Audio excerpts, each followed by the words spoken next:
little bit of background on Frank. Frank was here actually with Steve Rapetti 2 weeks ago, right?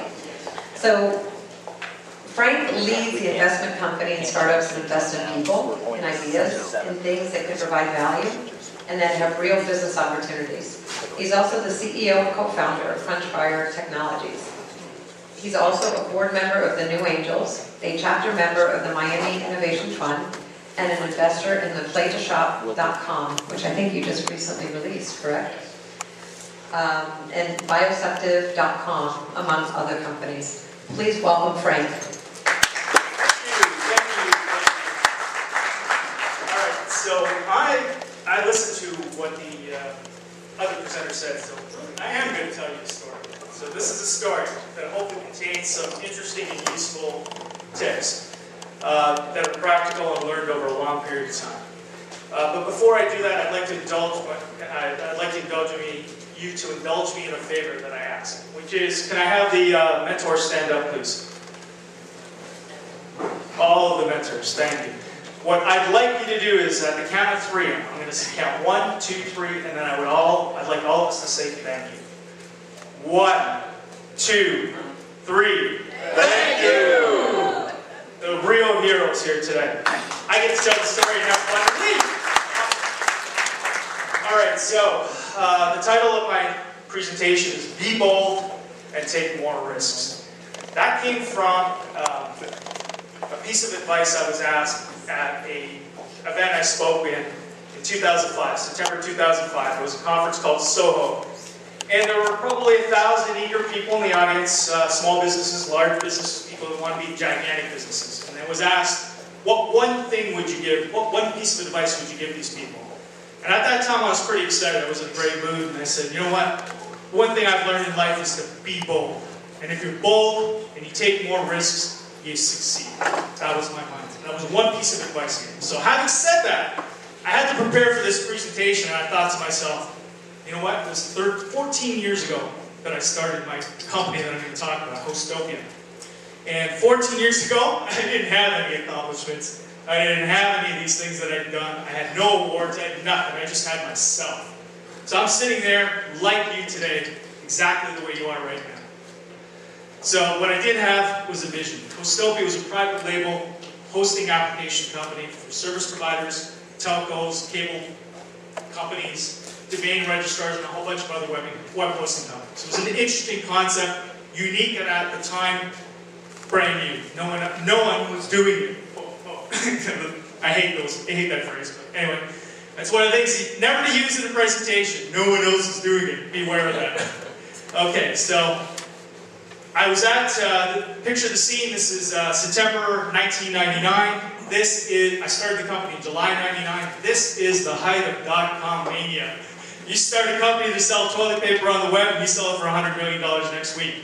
That was how crazy it was. Boo.com, Pets.com, the sock puppet. Everybody remembers these things. It was insane. So there I was thinking, wow, I'll just start something and I'll sell it in a year and I'll retire. So the concept I came up with was to grunt work. Was a phrase that kept coming up when I was talking to potential customers. There's like, grunt work. We hate this grunt work with web hosting. It drives us insane because there's no automation. So we hate the grunt work. I started thinking to myself, wow, that makes sense. That's an interesting idea. I love that concept. So I booked an exhibit booth. Actually, it wasn't an exhibit booth. It was a meeting room in ISPCon in San Jose, California, in 1999. There I was naively thinking I'd have a space that all the people would come to. Well, I get the exhibit map. It comes to me. I open it up and I look. I'm looking for my company name, and I notice there's at least 1,000 exhibitors on this site, for this event. And I'm looking, and there's Hostopia, and there's my little number to look for. And I look at the map, and it was so brainy and so tiny, I couldn't even find my space. You know, so I'm thinking, how the hell is anybody going to find me at this place? So anyway, the concept I came up with originally was grunt work. Farm it out. Right? This isn't the original one. It was beautifully done. It was on a postcard, big poster, pig, you know, had our logo, our number, and everything on it. It was awesome. I loved it. And I thought it was unique. And did was I realized no one's going to come to my booth unless I did something bold. And what I did was I got these little postcards. I got up at 5:30 in the morning, the day of the event, and I went from the top floor of the hotel to the bottom floor of the hotel, sticking cards underneath the doors. These little postcards. So it was interesting. So I get there, and I'm thinking, wow, I'm in a broom closet, is how I felt. I was so far off the exhibit floor. I thought to myself, man, I just wasted $15,000 on this exhibit space, and travel, the hotel. I'm like, wow, this is brutal. So but all of a sudden, I got my first visitor. I was like, wow, it's a venture capitalist. So I start talking to the venture capitalist. Next thing I know, a half hour later, another venture capitalist. And before I knew it, it was becoming a repeating pattern of venture capitalists. Nobody that wanted to buy the product, just people that were interested in what the hell I was doing and who this company was. So there was one particular person that came, and through the magic, I guess, of Freudian slips or affecting people's imaginations, they took a look at the pig, and for whatever reason said, I described what I was going to do, how we were going to be #1 in the world, and raise all this money, and they said, you know what, you're going to accomplish that when pigs fly. And I said to her, I looked at her, and I went, wow, that's kind of rude in my head. And then another part of me went, Eureka, what an awesome concept. Pigs fly. Right? I'm like, Hostopia, Webtopia, Utopia, web hosting utopia, pigs flying. The whole concept started coming together in my head. And it taught me this lesson. Every setback has a seed of an equal or greater benefit. Or how you turn a sow's ear into a silk purse in 3 easy steps. So I got back to, I'm from Canada, got back to Toronto, and I met with my staff and I told them what happened. And I mentioned that story. And I was like, just a throwaway line. I'm thinking, here, how do we use this, etc. Well, I come into my office a couple days after I mentioned the story, and Pegasus was born. So this is a picture of Pegasus and me, and it was featured in a Toronto Star feature article about the dot-com world. This was taken in October 2000.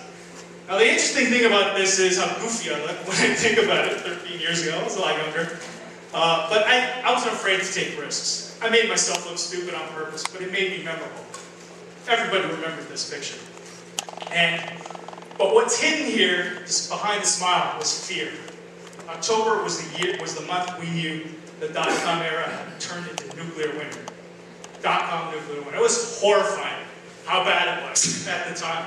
We raised the round, 2.7 million. In those days it was easy to raise money, but we raised the round of 2.7 million.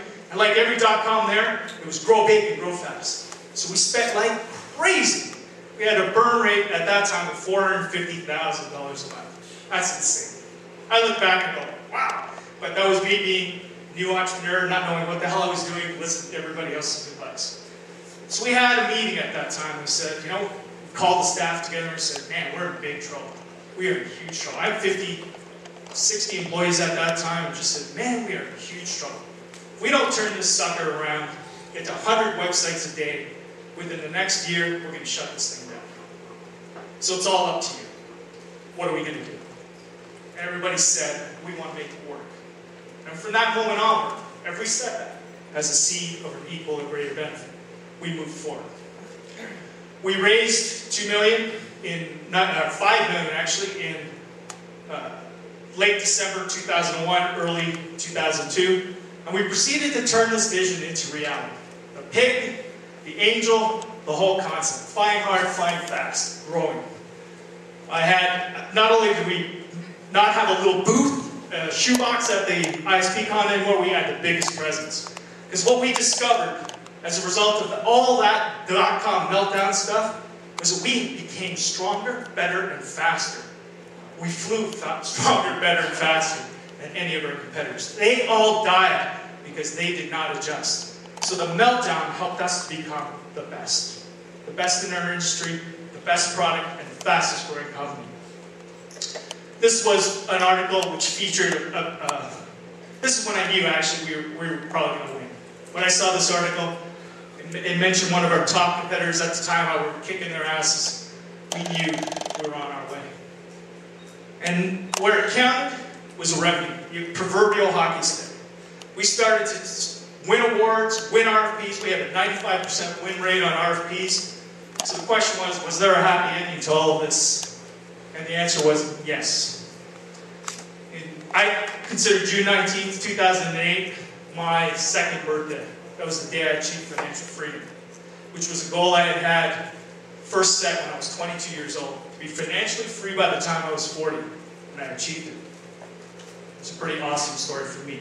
Oh, and I have somebody to thank for it, my special guest, my little pig. Thank you, little pig. Made me a lot of money.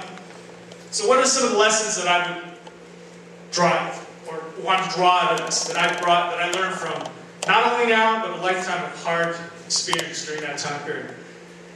And this is, to me, a key element. I think it was mentioned just throughout all these presentations, but I like pithy phrases. I like small ways of thinking of things. Mission drives passion. It's the unification of the head and the heart. That's what mission is.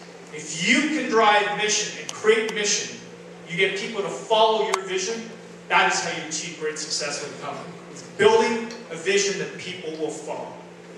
Now, if you're selling, let's say a product that solves cancer, breast cancer, what does that mean? It doesn't mean you're solving breast cancer. It means you're saving millions of lives and giving daughters, mothers, fathers, and children a lifetime of memories. That's what you're doing. Another thing, oh my God, this drives me insane. I've seen, I don't know, at least 2,000 business presentations, pitches, all kinds of different things in the years that I've been working in the angel investing side of the equation. And lying is probably the worst thing you can do. Do not lie, because we will find out. And when we find out, that will destroy your company. That will be the end of you as an entrepreneur for the rest of your career. So if you don't know the answer to something, say I don't know the answer. If you have something that is bad in your past, that you think people should know about, tell them. Let the objection come up before it becomes an objection, and let the investor make the decision. But if I have to find it, it's over for you. And one of my favorite phrases is be clear, be concise, and be compelling. If you can do these things, sometimes the answer to a yes or no question is yes or no. Remember that. Very important. And my business partner, Steve Rapetti, and an awesome friend, very fortunate to have become my partner, has this statement. Every business plan, everything that you're going to pitch in life, you better have something to tell the investor, to show that you've done something. Talk to them, you've talked to potential customers, you've done research, you've got emails that say, wow, we love what you're doing and want to buy your product. Anything that you have to show validation is going to increase the value of your company. Focus on validation first, and the valuation will follow. Most entrepreneurs think about raising money first, and they think that's their job. Your job is not to raise money. Your job is to build a company that builds revenues that allow you to raise money. Revenue is your best form of funding. Revenue is the best form of funding. So, my personal secret, as I get near the end of this presentation, is this is something I've thought long and hard. And I think all things are created twice. Once in your mind, and once in reality. The perfect example of that is the architect building a building. He looks at a blueprint. That blueprint is just a piece of paper. It's not the tower that results after everything is done. It gets built in the mind, and then it gets built in reality. So some of the things I'm thinking about are our portfolio companies. Levelry, PlayToShop.com, and Forever Me. Check them out if you have a chance. Particularly with PlayToShop.com. We've got some pretty interesting offers for anybody that likes to play casual games. Get free games, free points, get free stuff. PlayToShop.com. So, I'm going to sum it up. I'd like to sum it up. Actually, I'll leave it here so it imprints on your mind. If I'm going to sum it up, I would say, it all comes down to being able to conceive. If you can conceive and believe, you will achieve. And what that means is it all comes down to you. And you get to choose the you that you're going to be. Thank you.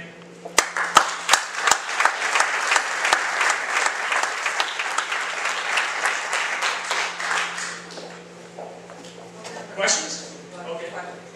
Questions on any topic? No questions? I got a question. No, I don't actually, but it's okay. You can ask me questions related to investments and other stuff, because that's what I do. You sound very resilient as a entrepreneur, not only successful but resilient. How did you build your resilience, and what's your recommendation to us? Wow. I think it's a personal characteristic that can be developed. I do believe that.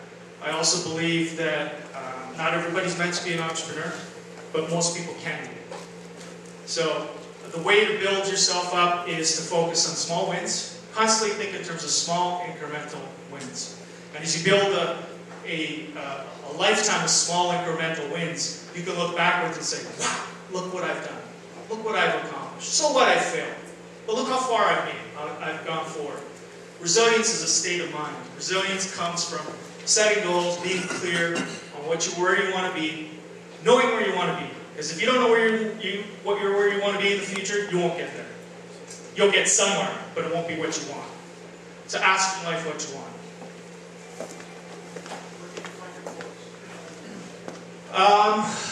Geez, I got Nemanic.com, which is my website. I have some stuff on there, but not much.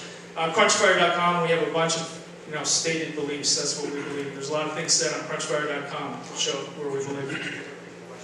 Oh, the question was, where could I find a series of your quotes? Actually, a lot of the stuff that I have is just a distillation of things I've read. So, further answer your question, read a lot. I've read thousands of books, many thousands of books, hundreds of thousands of articles. All I do is read all day. I read all the time. So, Think and Grow Rich from Napoleon Hill is probably one of the best places to develop these basic concepts.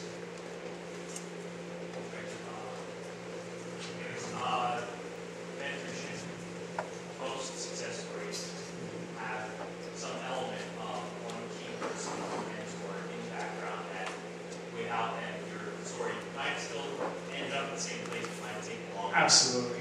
So who was that person to you? And what is your suggestion for creating mentor or mentee relationships? Wow, that's a deep question because there isn't just one person. I look at life, destination is a journey, journey is the destination. It's been a process of mentoring. If it wasn't for the person back in elementary school that encouraged me, told me I was smart, maybe I wouldn't be here. Told me to read, encouraged me to read, maybe I wouldn't be here. So it goes way back. But when it comes down to my company Hostopia, was my brother. My brother was a big believer in me. And I didn't have a lot of, let's say, tangible accomplishments as an entrepreneur at that time. But I was mentally the right kind of entrepreneur. I was a natural. I was very lucky. But not everybody's going to be lucky like I was. I was incredibly lucky. So the answer is, you stumble into luck. And the reason you stumble into luck is you're prepared to stumble into luck. Luck is just preparedness meeting opportunity. That's the way I've always thought. I have a question concerning when you started Utopia. Did you understand the technology, or did you just gather people who understood technology? A combination of both. So I couldn't have done it on my own, obviously, but I was a software guy. I'm a software sales guy, a part-time geek always. I had my first computer, an XT, that I built from parts in 1984. So yeah, I wasn't a coder, but I was a geek, oriented geek. But I was fortunate, again, the mentoring thing, to find people that I knew would be good. We had a good reputation in Toronto. I was lucky. I had, my brother had an awesome reputation in the area. Because of his name, my name being the same, I was able to attract a lot of talent. So there's luck again. It's all about using the resources that you have available to the best of your ability. Somehow, somewhere, there's someone that can help you. You just got to think about how to find it. Frank,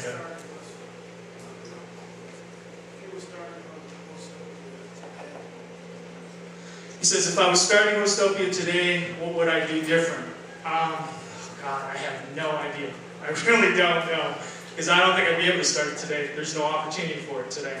But if I were to look back and say, what would I have done differently? I don't think there's a lot I would have done differently because I didn't know how things were going to turn out. We were doing everything we were supposed to do, you know, and including spending money like maniacs. So I don't know if there's anything I would do differently. Frank, very inspiring question. Many of the consortiums here are looking for opportunities or currently working part-time somewhere. What would you say to folks who want that, sort of that crossroads, where they say, look, you have the degrees, I can go to work towards a G, you got against the world, or you go ahead and start something on your own, but you know what? You have to pay the rent. You got child support, you got this, and let's frankly, right? Yep. So that's what pulls you in that direction. That's just the reality. Yep. Not everybody can just go ahead and take that risk. I agree 100%. You have to pay the bills. Yep. I agree 100%. I know that the problem with being an entrepreneur is sometimes you got to burn the bridges. When you burn the bridges, you got nowhere else to go. You're done. You know, if it fails, you fail. It sucks. So, you know, in my case, I would say, you know, I quit a job that was paying me $160 a year selling software. I mean, I was so overpaid. But that was the kind of money I was making. I had a couple of kids. I actually had one kid, I'm sorry. At that time I had one kid. Newborn, mortgage, all the same things everybody else had. But I just said to myself, God, you know what? I got to do it. If I don't do it now, I'm never going to do it. And I just decided to do it. So as far as doing it now, I can't advise anybody on what they should or shouldn't do. But if you can't do it yourself and you want to be a part of a team, that's the least risky way of doing it. Find a great entrepreneur, someone in this audience that is going to be that next great entrepreneur. I believe there is somebody here that's going to be that next great entrepreneur. Latch onto their star. Ride that wave. Make money that way. And then start your next idea. So out of all the presentations you sit in on, which presentation stood out far head and shoulders above all the rest, and you actually invested in? Wow. Well, actually, ironically enough, Forever Me was probably in my mind, the best presentation that I'd seen Steve had put together. So I said, I invested in that company because of that vision. I thought it was a brilliant vision. So that's one of the opportunities that actually stood on my mind that I invested in. But that's mainly in part because of the person. It comes back down to, as I said before, if it's going to be, it's up to you. If it's going to be, it's up to me. I mean, all these Yoda-ish phrases, wherever the hell we are. Yeah, that's what it is. It's all about being the Yoda. Your brain has to be the Yoda. You have to feed it the right things, and when you feed it the right things, it becomes smarter than it has any right to be in the right scenario. Hopefully that answers the question somehow. But the answer is it's very, very hard to stand out in a presentation. But I will say that a well-crafted person, a passionate, mission-driven person will always get my attention. It doesn't matter what they're selling. We have time for one more.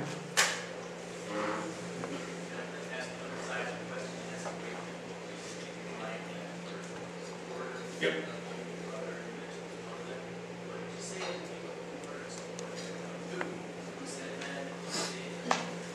A lot of those.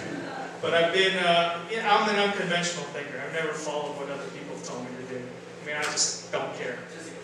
Yeah, I generally never care. I mean, I care if it came from my wife, I would care. But the people around me that are close to me, the people that are not close to me, that don't have my best interest at heart, I could care less. My dad was actually pretty supportive.